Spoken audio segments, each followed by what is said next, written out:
Good afternoon everyone, especially Miss Dunn. We are here in front of you guys to present our report topic, the cultural heritage tourism.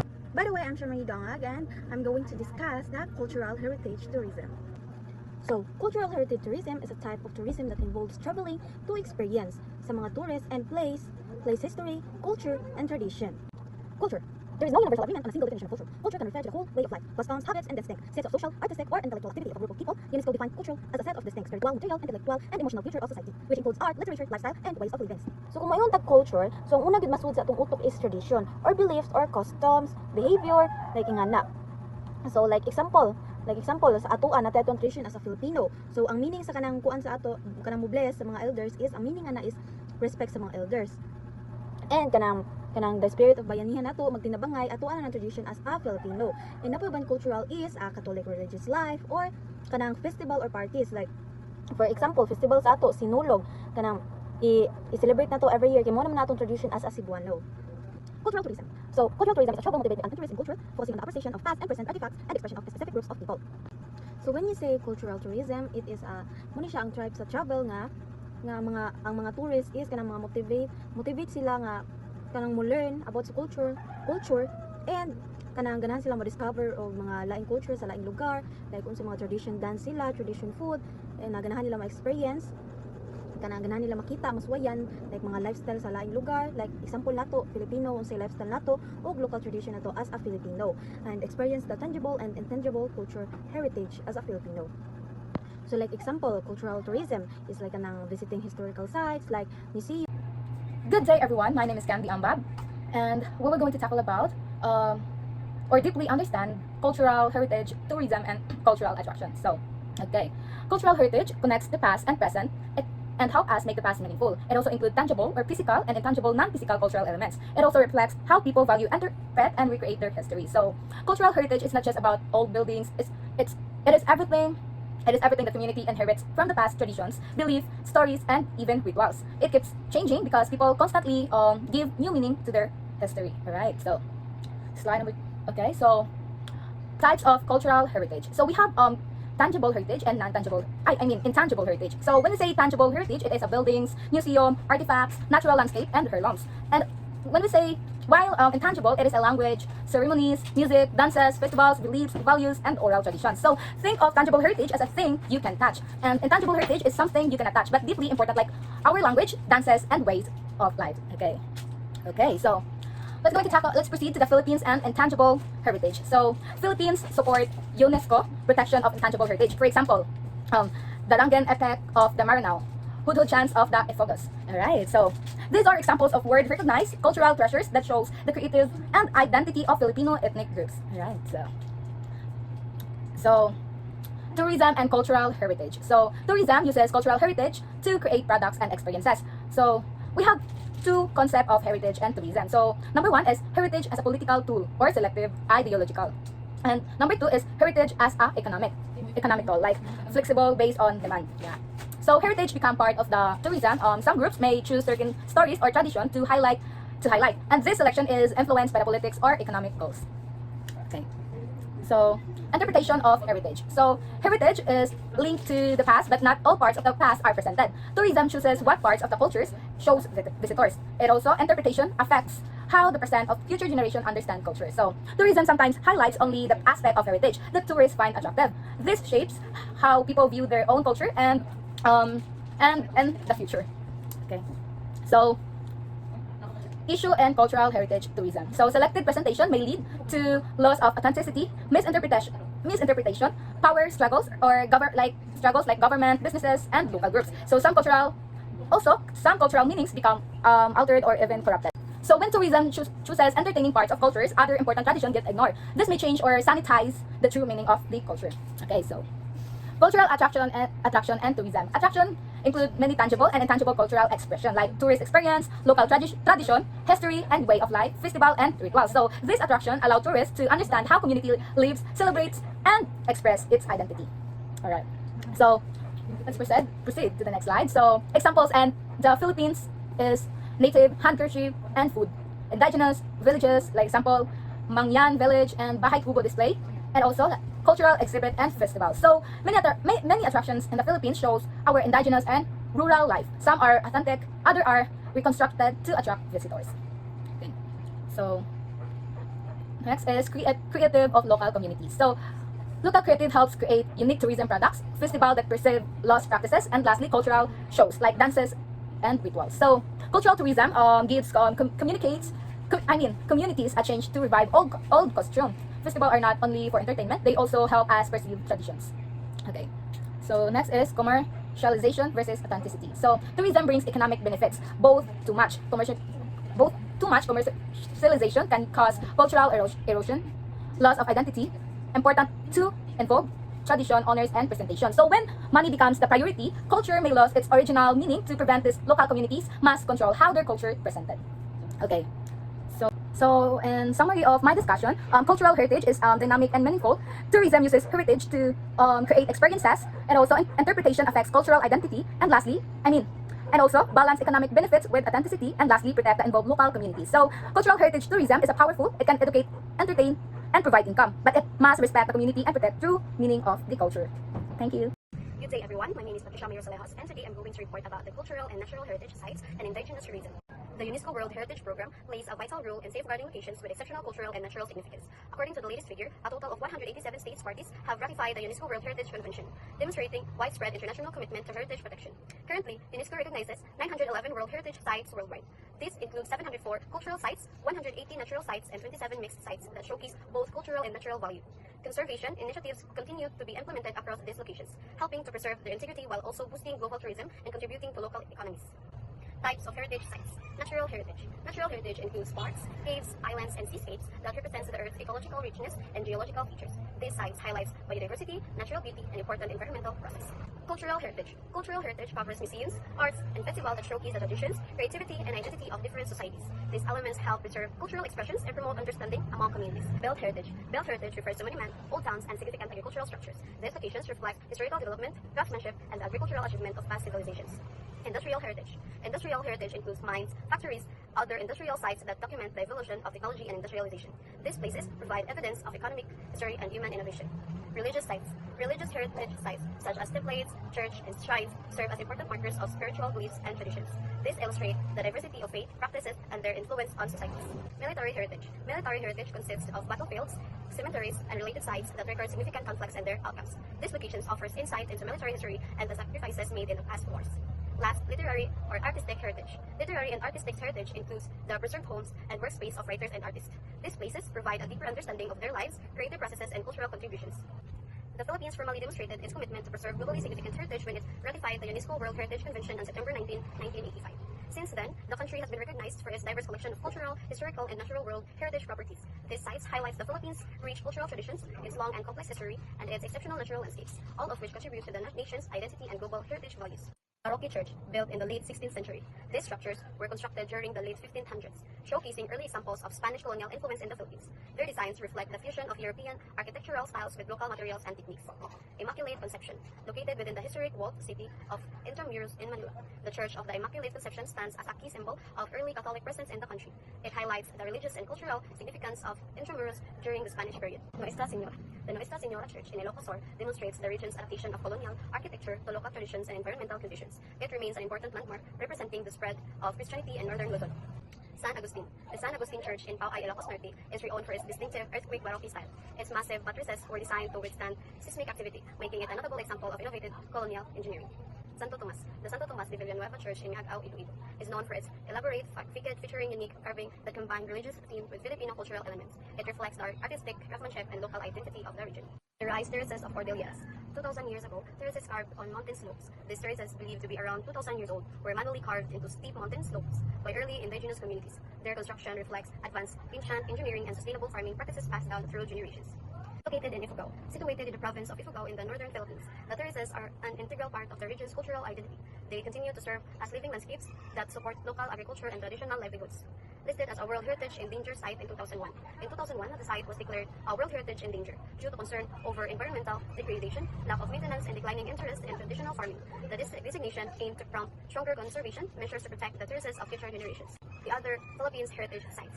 Historic Town of Vigan, Cultural 1999.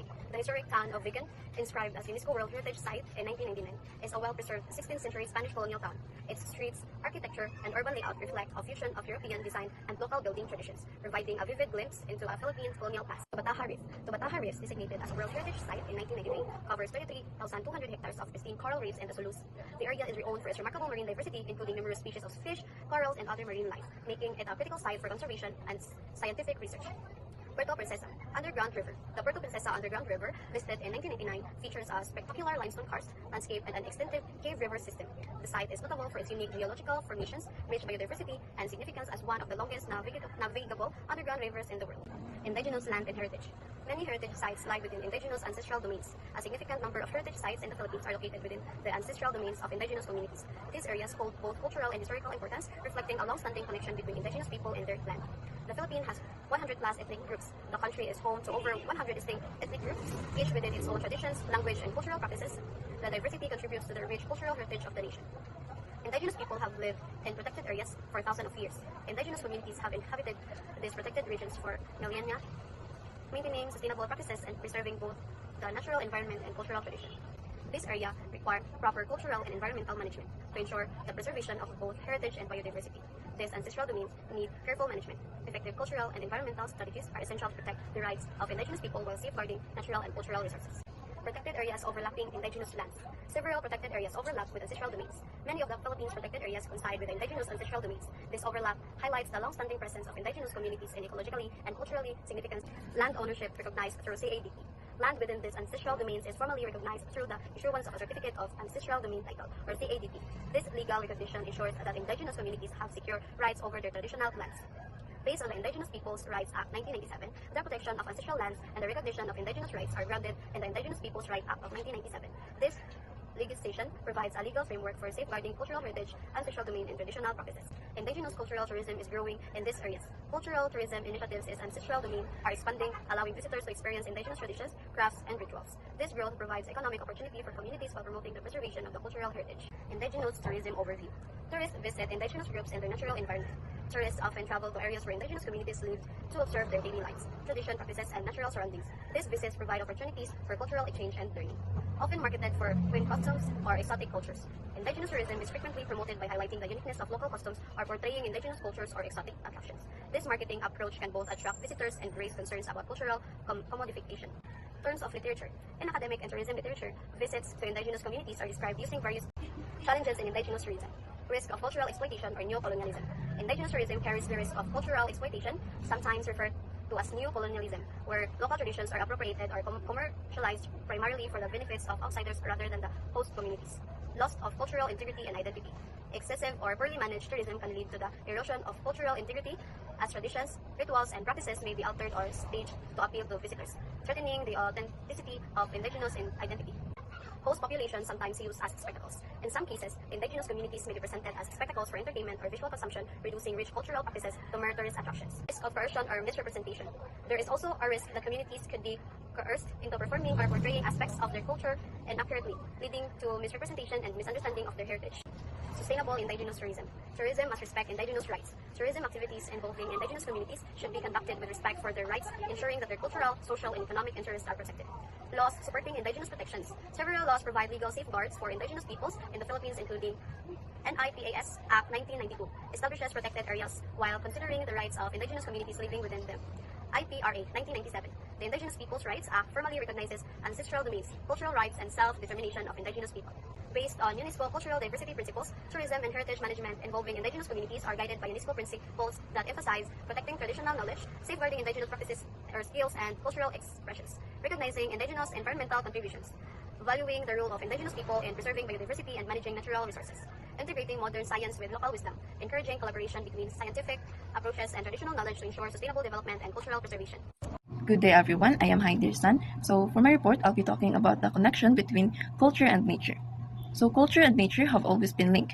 This connection is actually very old and can be seen clearly in many indigenous communities. For them, nature isn't just a resource, it's part of their identity, their tradition, and their way of life. Next, people used to think of nature and culture as totally separate. But after the 1972 UNESCO World Heritage Convention, that started to change. They realized that you can't really protect nature if you ignore the culture that's attached to it. Like, you can't just take a forest away from the people who've been taking care of it for generations. Their knowledge and practices are part of why that place survived in the first place. Next slide. Now let's move on to how this work in real life. A good example is Fiji. In Fiji, different ecosystems like rainforest, mangroves, village gardens, and coral reefs play a big role in the daily lives of the community. These places support their food, their livelihood, and even their traditions. At the same time, these natural areas attract tourists. So in Fiji, culture, nature, and tourism are really closely connected. They also use cultural tourism as a tool to help protect natural heritage.